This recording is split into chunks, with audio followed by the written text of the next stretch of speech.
हरिओम आत्मीय भक्तजनों सब प्रेम जय श्री हरि। आइए भगवान विष्णु के मंदिर से हम अपने चैनल के माध्यम से आप लोग को आज ठाकुर जी के दरबार में मोहिनी एकादशी व्रत की कथा सुना रहे हैं और आशा है आप लोग लाभान्वित होंगे।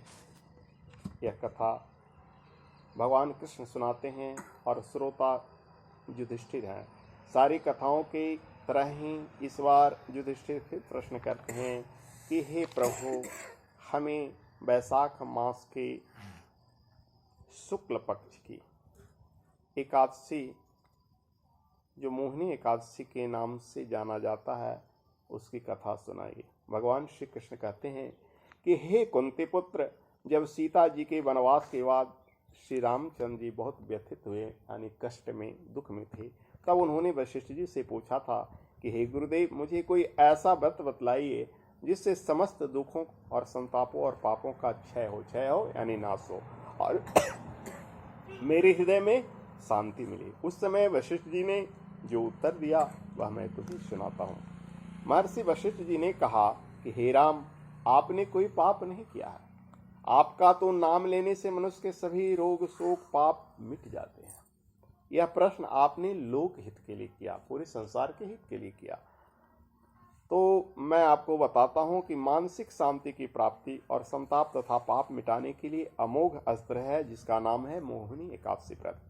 वैशाख मास के शुक्ल पक्ष की एकादशी को मोहिनी एकादशी कहते हैं और मोहिनी इसलिए कहा जाता है कि इसका व्रत करने से मनुष्य के पाप और दुख दूर होकर मोह जाल से मुक्त हो जाते हैं।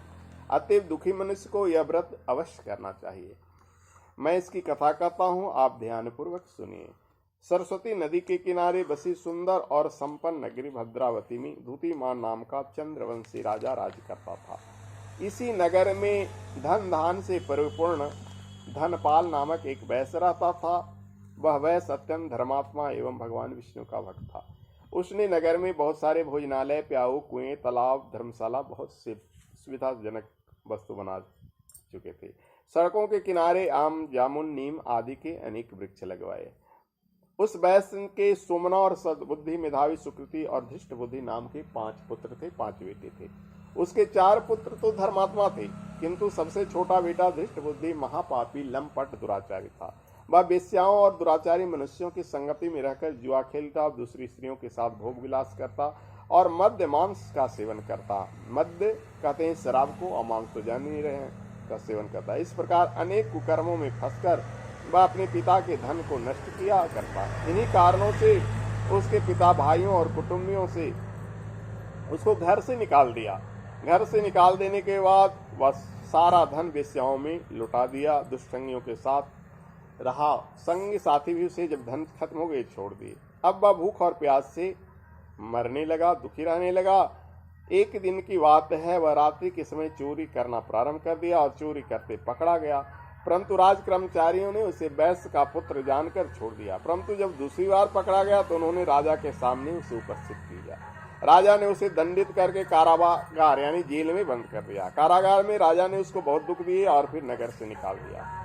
अब तो वह वन में रहकर जानवरों के शिकार पर अपना जीवन बिताने लगा।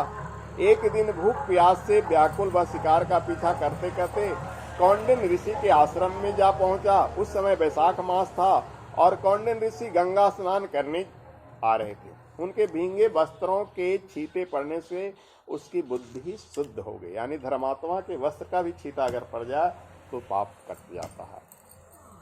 वह मुनि के सामने हाथ जोड़कर कहने लगा, हे मुनीश्वर, मैंने अपने जीवन में बहुत पाप किए। अब उन पापों को छूटने का कोई उपाय हो तो बताइए, और बिना खर्च के, क्योंकि उसके पास पैसा तो था नहीं। उसके दीन वचन सुनकर ऋषि कहने लगे कि ध्यान देकर सुनो, तुम वैशाख मास के शुक्ल पक्ष की एकादशी का व्रत करो। इस एकादशी का मोहिनी नाम है और इससे तुम्हारे सब पाप नष्ट हो जाएंगे। मुनि के वचन सुनकर वह अत्यंत प्रसन्न हुआ और उनके द्वारा बताई गई विधि के अनुसार उसने मोहिनी एकादशी का व्रत किया। हे राम, इस व्रत के प्रभाव से उसके सब पाप नष्ट हो जाते हैं और अंत में वह गरुड़ पर चढ़कर विष्णु लोक को गया। इस व्रत से मोह आदि सब नष्ट हो जाते हैं। अतः संसार में इस व्रत से श्रेष्ठ और कोई भी व्रत नहीं है। इसके महात्म को पढ़ने से या सुनने से 1000 गौ दान का फल मिलता है।